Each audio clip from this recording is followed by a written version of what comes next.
einmitt að það má með sanni segja að þessi þáttur okkar í kvöld einkennist af umræðum kaup og kjör að miklu leyti, en desemberuppbót núna ljós hvað hóparnir fá, ólíkir hópar í samfélaginu. Það full desemberuppbót fyrir þá sem heyrðu undir kjararáð, þetta eru þá þingmenn og aðrir embættismenn, 500 talsins sem að fá ríflega 180.000 krónur í desemberuppbót.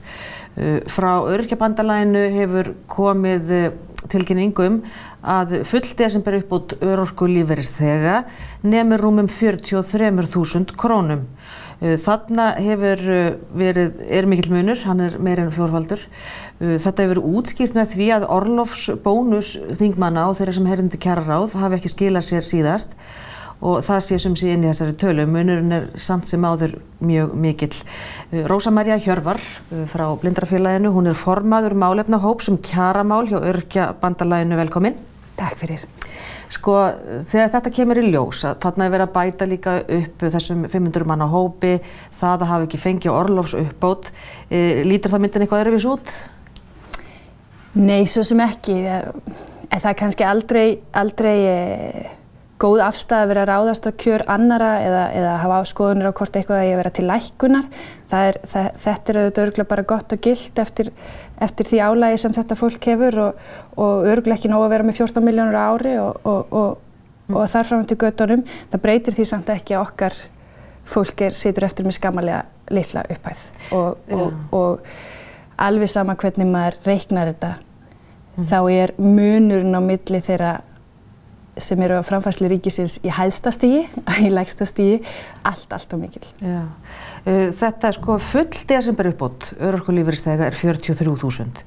Þannig við erum að tala lægri tölu hjá mörgum, eins og kannski í þínu dæmi. Já, það náttúrulega flækjustig almannatryggingakerfisins töluvert og eins og fólki kannski að verða kunnugt því að við höfum reynt að fjalla mikið þetta, þá eru alls konar skerðingar og tekjutengingar sem hafa áhrif á bætur og þar sem desemberuppbótin hjá örorkulífeyrisþegum reiknuð út frá bótum yfir árið, 30% af því sem fólk hefur verið með, þá hafa allar aðrar skerðingar eins og krónuskerðingin, eins og búsetuskerðingar og tekjutengingar almennt áhrif á desemberuppbótina. Þannig að ef þú ert að vinna eitthvað, ef þú ert í 25% vinnu eins og ég, þá verður það til skerðingar á desemberuppbót, en þú færð auðvitað ekki jafn mikið á móti frá vinnuveitanda og þannig heilmikið sem spilar inn í. Ef maður einstæðingur, og því skal haldið til að ef maður einstæðingur og býr einn, þá á maður í besta falli möguleika að toga þetta upp ykkur 14.000 krónur, frá 43.000 upp pluss 14. Svo það svo tala til. En stór hluti örorkulífeyrisþega einhvers staðar að velkjast þarna í einhverju skerðingarspili undir þessum 43.000. Þannig að það reiknað, sko, desemberuppbótin ykkar, hún reiknuð frá upphæðinni eftir skerðingu? Já. Hún reiknuð frá 2 bótaflokkum sem eru skertir út af mismunandi ástæðum og tekjutengingu. Þessar skerðingar, hversu víðtækar eru þær núna í dag? Þessar til dæmis húsnæðisskerðingar, það nú von til þess að þær muni heyra sögunni til. Já, þetta Hvaða skerðingar eru í gildi?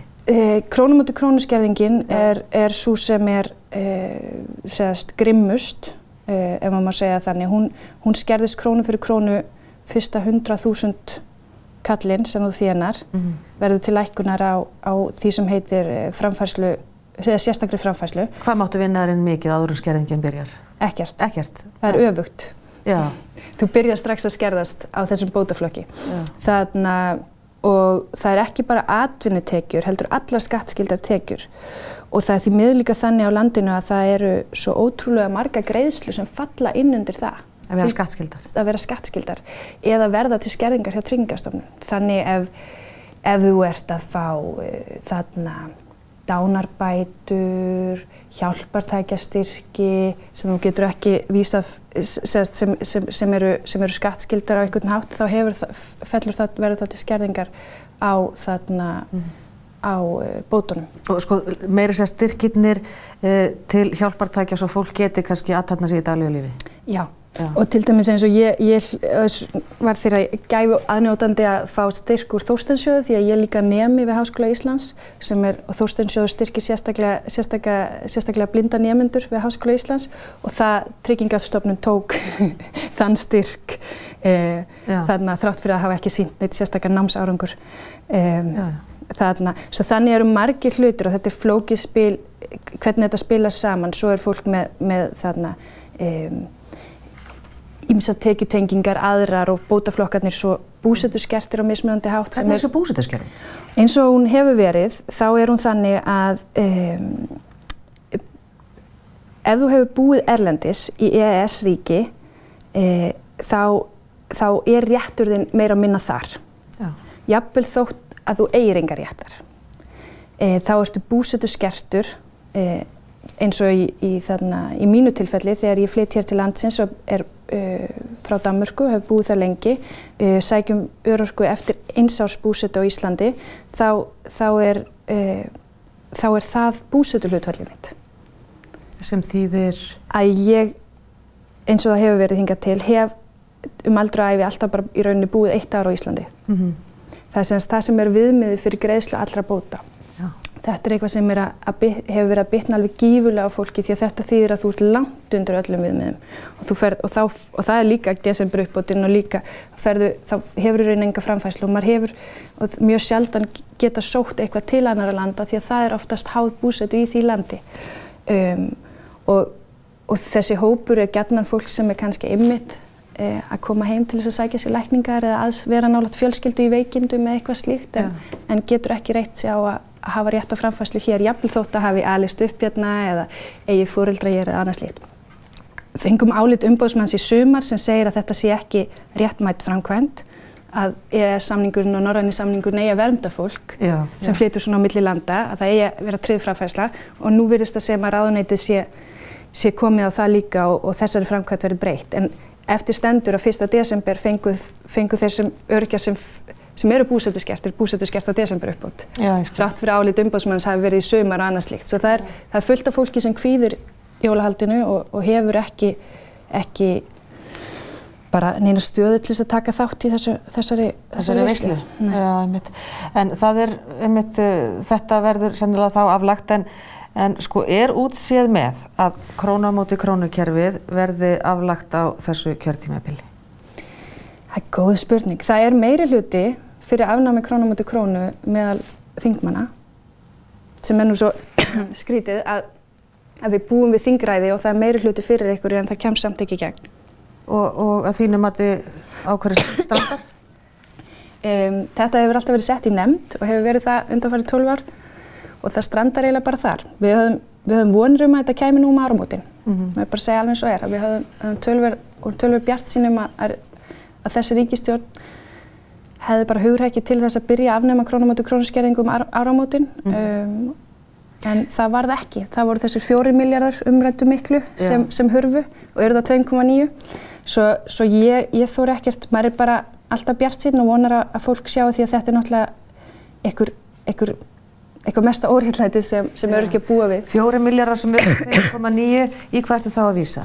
Þá ég að vísa í þá 4 milljarða sem samkvæmt fjármálaáætlun ríkisstjórnar stóð til að setja inn í örorkumálaflokkin áramótin. Já, sem að meiri hlutanefnd þá á milli fyrst og annarra umræðu fjárlögum, þá breyttust þeir í 2,9 og eiga að vera til greiðslu 1. apríl aftur háð þessari blessuðu nefnd sem þarf að klára sína endurskoðun. Þannig ýtist þetta alltaf á undan okkur og minnkar upphæðin í tæknina. Ég veit að nú vekið þið líka athygli á því að Katrín Jakobsdóttir sagði á Alþingi 27. nóvember að framlög til ykkar hafi aukist 9 milljarða í 2 fjárlögum. Þið fóruð á stúfana og sendu fyrirspurnir í 3 ráðuneyti sem við koma málum og þar hefur komið svar, það hafa engir 9 milljarðar verið settir í kjarabætur til örorkulífeyrisþega. Þegar þetta svar kemur, hvað getið þið gert? Sko, er umræðan kjör öryrkja, er hún bara jaðarsett, má orða það svo?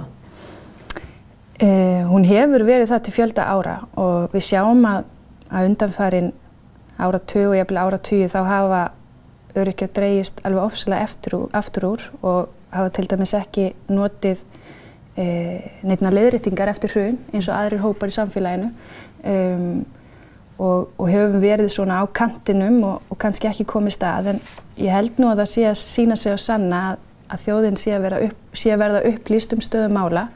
Það eiga allir frænda eða frænku með gigt eða sjónskerðingu eða þarna andlega vanda sem að glíma við þetta kerfi og reynslan að verða mjög mikilli almenni þekkingu, svo ég held að það þýði ekki lengur neitt fyrir stjórnvöld að vera að reyna að halda svona fram. Hins vegar verðum líka að hugsa til þess að þetta bitnar ekki bara á öryrkjum, þessi svona orðræða, því að þetta með að halda því alltaf fram að meira hafi verið gert en hefur í raun verið gert. Já. Sérstaklega svona miklu meira, því að þetta dregur undan trausti almennings á stjórnvöld. Þegar það alltaf verið að segja eitt og gera annað, þá þetta raunin að grafa undan lýðræðinu okkar og verðum ekki mein þannig, svo reiðin mikil. Já, reiðin mikil, já. En sko, til dæmis króna á móti krónu kerfið, mun það kosta ríkissjóð eitthvað þá svo mikið, þar hinn raunverulega ástæða? Við gerum okkur ekki alveg grein fyrir hvað hinn raunverulega ástæða er. Þess að geta skerða bæturnar áfram? Auðvitað kostar þetta pening og það hafa verið gerðir 2 útreikningar og annar var svona rétt í kringum 10 milljarða og hinn í kringum 12 milljarða að myndi kosta að afnema króna á móti krónu fullkomlega.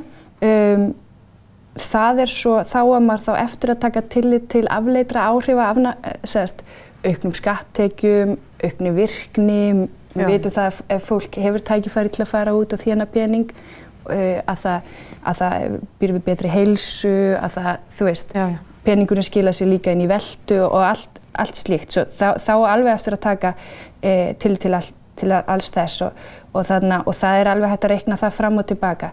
Staðreyndin náttúrulega bara að þessi framkvæmd ólögleg. Þú mátt náttúrulega ekkert taka pening af fólki með þessum hætti, sérstaklega þegar þú gerir það ekki hjá ellilífeyrisþegum sem eru sambærilegur hópur. Upp að vissu marki samt, það var náttúrulega gagnvart þeim hópi. En þeir fengu afnumda þarna... Þeir hafa eitthvað frítekjumark. Þeir fengu þarna létt á þessari skerðingu og öryrkjahópurinn ekki og það eru engar röklegar ástæður fyrir því. Hver segir þetta svo ólöglegt? Við.